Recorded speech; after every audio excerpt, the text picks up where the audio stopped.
Hi learners, இன்னைக்கு நம்ம இங்கிலீஷ்ல ரெண்டு ரூல்ஸ் தாங்க பார்க்க போறோம். ஃபர்ஸ்ட் ரூல் வந்து என்னதுன்னா, ஈச்சுக்கும் எவ்ரிக்கும் டிஃபரன்ஸுங்க. எங்கெல்லாம் நம்ம ஈச் யூஸ் பண்றோம், எங்கெல்லாம் எவ்ரி யூஸ் பண்ணுவோம். இதுக்கு வந்து முதல்ல ஒரு 4 பாயிண்ட். ரெண்டுமே யூஸ் பண்ற இடத்துல சிங்குலர் வெர்பு தான் வரும். அதாவது each of my students is அப்படின்னு தான் வரும். ஓகேவாங்க. எவ்ரி ஸ்டூடெண்ட் இஸ் அப்படின்னு தான் வரும். எங்கெல்லாம் ஈச் அண்ட் எவ்ரி யூஸ் பண்றோமோ அங்க வர வெர்பு சிங்குலரா தான் இருக்கும். இஸ்ஸா இருக்கும், ப்ரெசண்டா இருந்தா, பாஸ்டா இருந்தா வாஸா இருக்கும். அதுக்கப்புறம் வந்து ப்ரெசண்ட் பர்ஃபெக்டா இருந்துச்சுன்னா ஹேஸ் தான் வரும், பாஸ்ட்னா ஹேடு தான் வரும். இந்த மாதிரி தான் சிங்குலர் வெர்ப்ஸ் தான் வரும். அதுக்கடுத்தது ஈச்சை வந்து நீங்க ப்ரோனவுனாவும் யூஸ் பண்ணலாம், அட்ஜெக்டிவாவும் யூஸ் பண்ணலாம். அப்படின்னா என்ன அர்த்தம்? ஒரு நவுனுக்கு பதிலா நம்ம யூஸ் பண்றதுதான் ப்ரோனவுன். அதாவது ராம் இஸ் ரன்னிங் அப்படின்னு சொல்ற இடத்துல ஹீ இஸ் ரன்னிங் அப்படின்னு சொல்றோம். அப்ப ராமுக்கு பதிலா ஹீ யூஸ் பண்றோம். அப்ப ஒரு நவுனுக்கு பதிலா யூஸ் பண்றதுதான் ப்ரோனவுன்.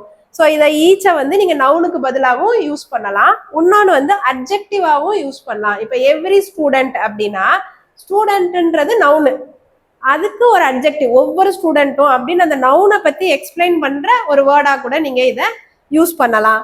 ஆனா எவ்ரிய நீங்க அட்ஜெக்டிவா மட்டும்தான் யூஸ் பண்ண முடியும். அதாவது எவ்ரி ஸ்டூடெண்ட்னா அந்த நவுனை டிஸ்கிரைப் பண்ற ஒரு வேர்டா மட்டும்தான் நீங்க யூஸ் பண்ண முடியும். ஈச்சை வந்து 2 இல்ல 3 அப்படி 2 இல்ல 2க்கும் மேற்பட்டவங்களை குறிக்கிறதுக்கு யூஸ் பண்ணலாம்.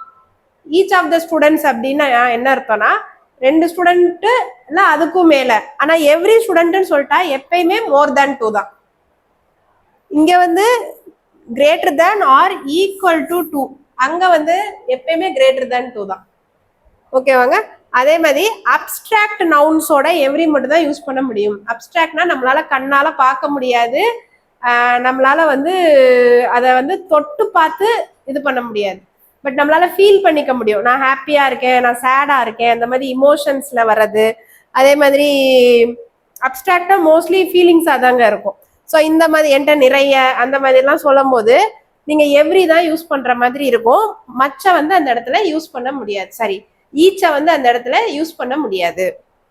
இப்போ இதுக்கான எக்ஸாம்பிள்ஸ் பார்ப்போம். இந்த இடத்துல வந்து ஈச் ஸ்டூடெண்ட் இஸ்ன்னு சொல்லியிருக்கோம். ஸ்டூடெண்ட் வந்து நவுனு, நவுனை பத்தி சொல்றதுனால இது அட்ஜெக்டிவ்ங்க. சரியாங்க. நவுனை பத்தி சொல்லுது. நவுன் இல்லைன்னா தான் நம்ம அது ப்ரோனவுனா யூஸ் பண்ணுவோம். நவுன் இருக்கு, இது அட்ஜெக்டிவ். இந்த இடத்துல உங்களுக்கு வெர்பு சிங்குலர் தான், நவுனும் சிங்குலர் தான். அதே மாதிரி தான் இங்கேயும். இங்க எவ்ரி வந்து அட்ஜெக்டிவா இருக்கு, ஸ்டூடெண்ட் வந்து நவுனா இருக்கு. இந்த நவுனும் சிங்குலர் தான், நீங்க யூஸ் பண்ற வெர்பும் சிங்குலர் தான். ஸோ இதுதான் நம்மளோட ஃபர்ஸ்ட் பாயிண்ட் சொல்லியிருந்தோம். ஈச் ஸ்டூடெண்ட் இல்ல எவ்ரி ஸ்டூடெண்ட்க்கு அப்புறம் வர்றது சிங்குலர் வெர்பு தான் வந்திருக்கும். அதுக்கு அடுத்த point each of the students. எப்பயுமே ஆஃப் த அப்படின்னு வந்துச்சுன்னா அதுக்கு பின்னாடி ப்ளூரல் தான் வரும். ஓகேவாங்க. பட் இங்க ப்ளூரல் வரதுனால இங்க ப்ளூரல் வரணும்னு அவசியம் கிடையாது. இங்க நம்ம எதை வந்து சப்ஜெக்டா சொல்லுவோம்னா இது ஃபுல்லாவே சப்ஜெக்டா சொல்லிடுவோம். ஈச் ஆஃப் த ஸ்டூடெண்ட், ஒவ்வொரு ஸ்டூடெண்ட்டும் அப்படின்னு வந்துடும். அதனால இந்த இடத்துல வெர்பு திரும்பியும் சிங்குலரா தான் இருக்கும். புரியுதாங்க. இங்க வந்து நவுன் சிங்குலரா இருந்துச்சு, வெர்பும் சிங்குலர்னு சொல்லிட்டோம். பட் இங்க வந்து நவுன் ப்ளூரலா இருக்கு, ஆனா வெர்பு சிங்குலரா இருக்குன்னு யோசிக்காதீங்க. ஆஃப் தக்கு பின்னாடி வர எல்லா நவுனுமே ப்ளூரல்ல தான் வரும். ஆனா அது வந்து ஈச்ன்ற வார்த்தை அதுல அட்டாச் பண்ணிருக்கிறதுனால இது எல்லா ஸ்டூடெண்ட்ஸையும் குறிக்காது, அதுல ஒரு ஆளை மட்டும் தான் சொல்ல போகுது. அதனால இங்க இஸ் வருது. இந்த இடத்துல ஈச் வந்து ப்ரோனவுனா யூஸ் பண்ணியிருக்கோம். ஓகேவாங்க. ஆஃப் தன்ற சென்டென்ஸ்ல இந்த இடத்துல நீங்க ஸ்டூடெண்ட்ஸை டைரக்டா சப்ஜெக்ட்னு சொல்ல முடியாது, டைரக்டா நவுன்னு சொல்ல முடியாது. ஈச் ஆஃப் த ஸ்டூடெண்ட்ஸ் தான் சப்ஜெக்ட். இதுல ஈச் வந்து ப்ரோனவுனா யூஸ் பண்ணியிருக்கோம். ஆனா இதே சென்டென்ஸை எவ்ரி யூஸ் பண்ணி எழுத முடியாது. ஏன்னா எவ்ரி மட்டும் அட்ஜெக்டிவா தான் யூஸ் பண்ண முடியும், நீங்க வந்து ப்ரோனவுனா யூஸ் பண்ண முடியாது. எவ்ரி ஆஃப் த ஸ்டூடெண்ட்ஸ் அப்படின்ற சென்டென்ஸே வராது. புரியுதாங்க. செகண்ட் எக்ஸாம்பிள் ஓகேவா? சரி, தேர்ட் வந்து பாருங்க. Each person on this earth has to tie one day. இந்த இடத்துலயும் பாருங்க ஹேஸ் வெர்பு வந்து சிங்குலர் தான். ஆனா இங்க எத்தனை பேர் அது சொல்லுதுன்னு பாத்தீங்கன்னா மோர் தேன் 2 persons சொல்லுது. இந்த இடத்துலயும் பாருங்க எவ்ரி பர்சன் ஐ நோ, எனக்கு ஒரு ஆள் தான் தெரியணும்னு இல்லை, எனக்கு தெரிஞ்ச ஒவ்வொருத்தரும் அப்படின்னு சொல்லும் போது அதுவும் கிரேட்டர் தேன் 2 person தான் சொல்றோம். அப்ப கிரேட்டர் தென் 2 பர்சனை ஈச் யூஸ் பண்ணியும் நம்ம சொல்லலாம், எவ்ரி யூஸ் பண்ணியும் சொல்லலாம். அங்கேயும் உங்களுக்கு வெர்பு என்னதாங்க? சிங்குலர் தான். ஸோ ஈச் அண்ட் எவ்ரி எங்க யூஸ் பண்ணாலும் வெர்பு வந்து சிங்குலர் தான். அதுக்கடுத்து he has a book in each hand. ஒவ்வொரு கையிலையும் ஒரு புக் வச்சிருக்காருன்னு சொல்றோம். a book in each handன்னு சொல்லலாம் நம்ம. ஓகேவாங்க? in each hand அப்படின்னு சொல்லலாம். இந்த இடத்துலயும் உங்க வெர்பு வந்து சிங்குலர் தான். ஆனா he has a book in every handன்னு சொல்ல முடியாது.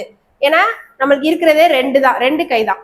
ரெண்டுன்ற நம்பரை கரெக்டா எவ்ரி வந்து டினோட் பண்ணாது. அப்ப நம்மளுக்கு நிறைய கை இருக்கணும், அதுல புக் வச்சிருந்திருக்கணும்னு அர்த்தம். ஸோ இந்த சென்டென்ஸ் வந்து தப்புங்க. they have each reason to be happyன்னு இருக்கிறதுல ஹாப்பி வந்து அப்ஸ்ட்ராக்ட் நவுனு. ஸோ அப்ஸ்ட்ராக்ட் நவுனோட ஈச்ன்ற வார்த்தை சேராது. அதனால எவ்ரி தான் நம்ம யூஸ் பண்ணா கரெக்டா இருக்கும். ரூல் 2ல வந்து போத் யூஸ் பண்ணும்போது நாட் யூஸ் பண்ணக்கூடாதுங்க. அப்ப போத்தும் நான் சொல்லணும், நாட்டும் சொல்லணும் அப்படின்னா அந்த இடத்துல நம்ம என்ன யூஸ் பண்ணலாம் அப்படின்னா நெய்தர் நார் யூஸ் பண்ணலாங்க. இப்ப இந்த இடத்துல வந்து பாருங்க, both Ram and Shyam are not going to visit this place அப்படின்னு சொல்லிட்டோம். இந்த இடத்த அவங்க ரெண்டு பேருமே போய் விசிட் பண்ண போறது இல்ல அப்படின்னு சொல்லிட்டோம். ஆனா இந்த சென்டென்ஸ் தப்பு. ஏன்னா போத்தும் நாட்டும் வந்திருக்கு ஒரே சென்டென்ஸ்ல. இப்ப அதுக்கு நம்ம என்ன பண்ணலாம் அப்படின்னா, இப்ப நம்ம வந்து போத் எப்ப யூஸ் பண்ணுவோம்? ரெண்டு பேர் இருந்தாதான் போத் யூஸ் பண்ணுவோம். இதே ரெண்டு பேர் வந்து நாட்டும் வரணும்னு இருந்தா நீங்க என்ன யூஸ் பண்ணலாம்னா நெய்தர் நார், ரெண்டுல யாருமே இல்ல அப்படின்ற மாதிரி. அப்ப இந்த இடத்துல எப்படி சென்டென்ஸ் மாறும்னா நெய்தர் ராம் நார் ஷாம்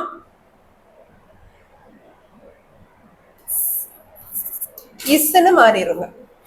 நெய்தர் நார் வந்தா உங்களோட வெர்பு வந்து சிங்குலரா வந்துடும். சரியாங்க? இந்த நாட்டு தான் இங்க நாரா மாறிடுச்சு. சரியா? ஸோ அதனால நெய்தர் ராம் நார் Shyam is going to visit this place அப்படின்னு மாறிடும்.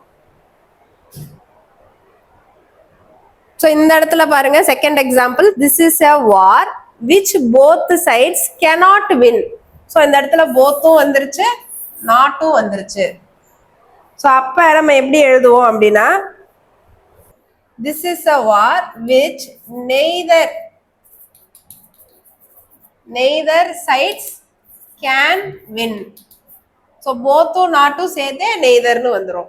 இங்க வந்து ஒரு சைடு தான் சொல்லியிருக்காங்க, போத்துன்ற வேர்டு யூஸ் பண்ணி சைடு. இப்ப போத்துக்கோட போத் அமெரிக்கன் அண்ட் ஆப்பிரிக்கன் அப்படின்ற மாதிரி வந்திருந்தா நீங்க நாருன்ற வார்த்தையும் சேர்த்து யூஸ் பண்ணுவீங்க. புரியுதாங்க? இங்க வந்து இந்த மாதிரி ரெண்டு டிஸ்டிங்டான பேர் இல்லை, அதனால நெய்தர் மட்டும் யூஸ் பண்ணியிருக்கோம்.